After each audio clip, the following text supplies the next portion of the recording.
ايه طبيعي اللي بيحصل يعني؟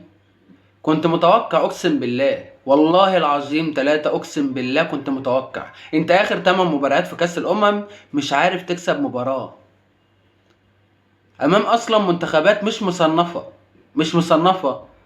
يعني منتخبات عمرها ما وصلت للادوار الاقصائية اصلا.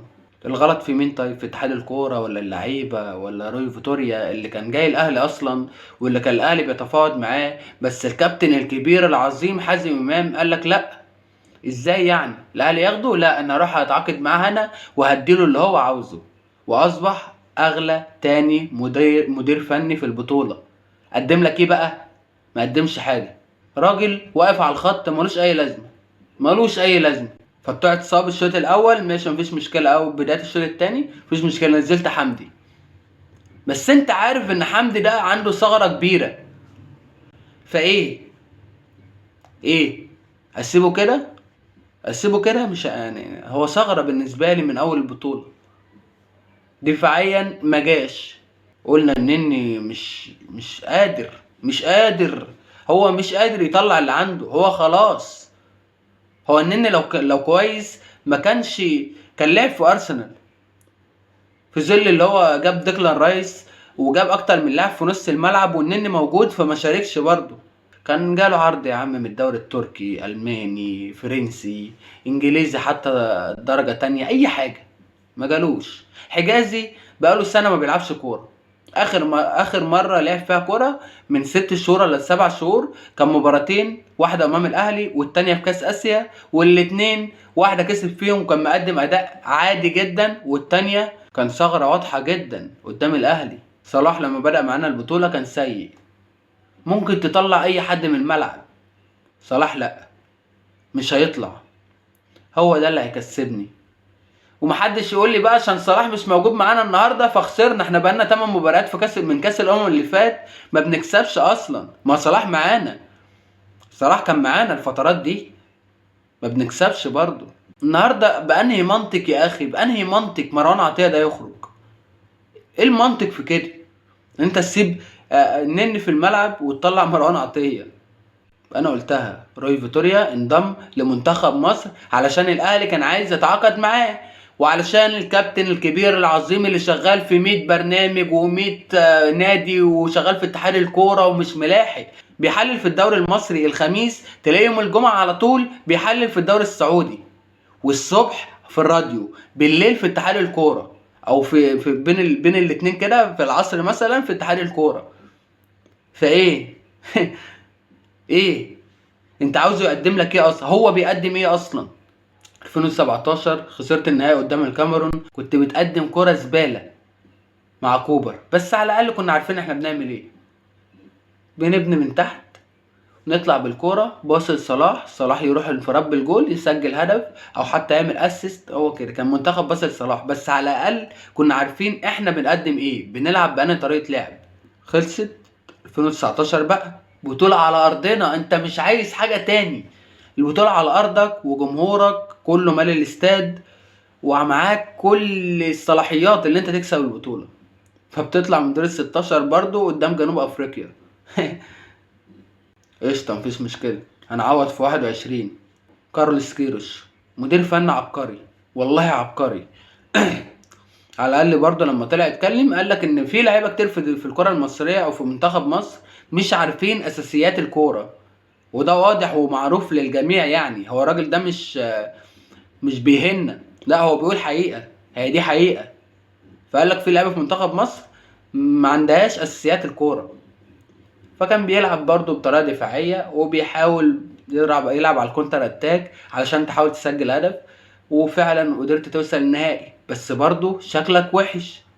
عندنا بطولة في كوت ديفوار ان شاء الله نقدر نقدم فيها حاجة، فنروح نتعادل اول ماتش مع موزمبيق بالعافية. ماشي، بعد ما قدرنا نسجل في اول دقيقة، فنتعادل بالعافية. ثم الماتش اللي بعده كان قدام غانا. غانا ما بتقدمش افضل حاجة، عندها كواليتي لاعبين زي الزفت.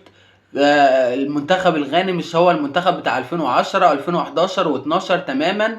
فانت بتلعب منتخب في المتوسط منه. تقدر يعني تقدر مش بعيدة، فاهم؟ فبرضه التعادل مع السنغال مع غانا 2-2. ايه، ماشي يا عم، عوضنا بقى، خلينا نتأهل واخلص في ماتش كاب فيردي. اظن في حوالي 16 لعيب ولا مش عارف 12 لعيب غايبين عن الفريق الاساسيين، فبيلعبك بالبدلاء. فتخيل ان البدلاء بتاعت كاب فيردي افضل من الفريق الاساسي لمنتخب مصر، فدي كارثة في حد ذاتها. فتتعادل مع كاب فيردي وخلاص هتخرج من البطولة. فموزمبيق يعني ربنا يكرمك وايه، موزمبيق تتعادل مع غانا، فانت تصعد ب3 نقط، ما بتحصلش دي اصلا، فتصعد ب3 نقط بدعوات المصريين، الناس اللي بتنزل في عز التلج علشان تتفرج عليك، بس مش عشان انت قدمت حاجة يعني.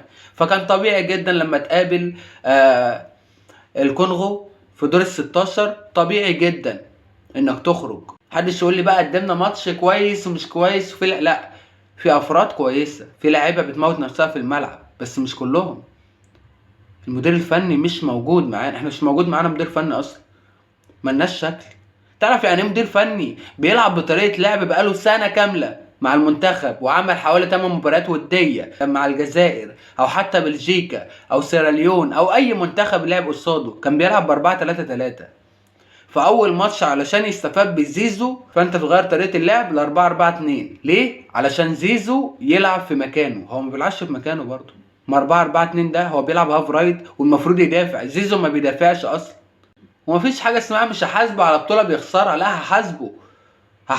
ما انا مش شبعان بطولات. ده في جيل اقسم بالله ما شاف بطوله مع المنتخب، مش عارفين اصلا ان احنا اكتر منتخب افريقي خد كاس افريقيا. فهم مش عارفين ده، هم بيشوفوك كل يعني في جيل مثلا جيل 2001 و2 و3 و4 و5، الاجيال دي الناس دي ما شافتش حاجه.